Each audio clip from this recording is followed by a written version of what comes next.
Good morning, everybody. Joy here. It must be the 12th, April 12th, 2022 by now. How's everybody today? It's looking cloudy outside today and maybe rainy. Oh, I need a sunny day because I'm working on a very special project. Yes, you'll have to check out my other channel to find out what it is. And I haven't even made the video yet, so it probably won't be up till tomorrow.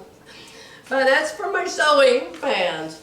So for my devotion fans, let's talk about learning from others. We've talked about this several times.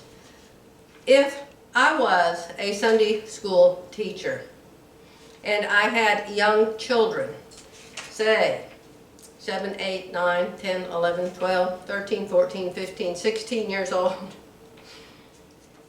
I would have these scriptures on the wall. I would have each one of them have a copy of them in their desk. And every morning when we came to school, or Sunday school, after we prayed, we would recite these scriptures. Oh, what a different world it would be if people could be humble enough to listen and learn. Young people, it's so much, you're not going to tell me what to do. You're not going to tell me anything. I'm not listening to you. I make my own rules. I do what I want to do. Oh, they're only hurting themselves. But in hurting themselves, they cause all kinds of problems for everyone else, especially employers. You get these employees. My daughter has a business, as you know, and she's just having the worst problems you've ever heard of. Cheating on their time cards, not showing up at all, scheduling classes with people, and the people come for the class and she doesn't show up. She tells people she will fix things for them. They bring item to them for her to fix, and she just takes it home and leaves it there 6 months, 8 months, never brings it back, never fixes it. And that's just one employee. There's many. And we had the issues too. We had issues too. I had 2 employees which were actually alcoholics. And the funny thing about it is those 2 people actually were very good workers and very smart. So I don't know how you can have a drinking problem and still be so good at your job, but evidently if you don't have your drink, then you're just a mess and you don't work at all. Boy, life is just crazy, isn't it? And I'm not saying that to be mean. One girl had lost her daughter. I think her daughter was like 11 years old, and she was killed riding one of those little four-wheeler things that the kids ride. And then the other lady had been in a terrible wreck. I think she'd been falling down a big flight of stairs or something. I don't know, but some people, they don't overcome bad things that happen to them. And since they can't forgive, and they can't forgive themselves, you know, they hurt themselves. And I think it is so, so sad.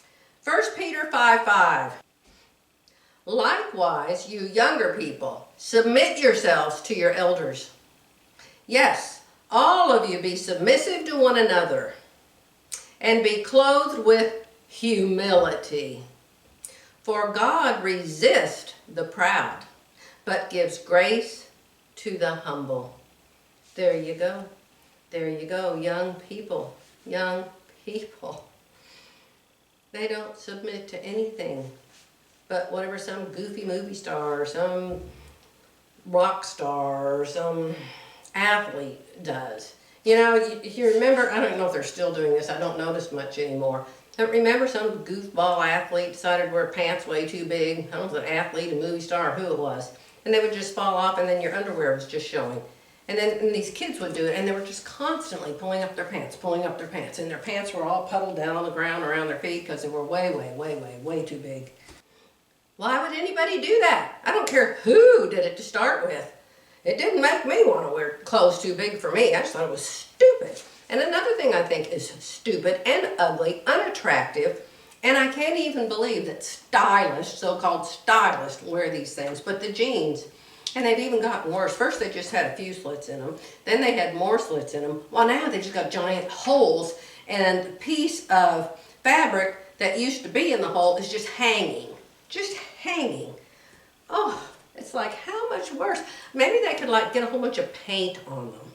Or they could like roll around in dirt. Or, you know, come out with a new style like that. Wouldn't that be lovely?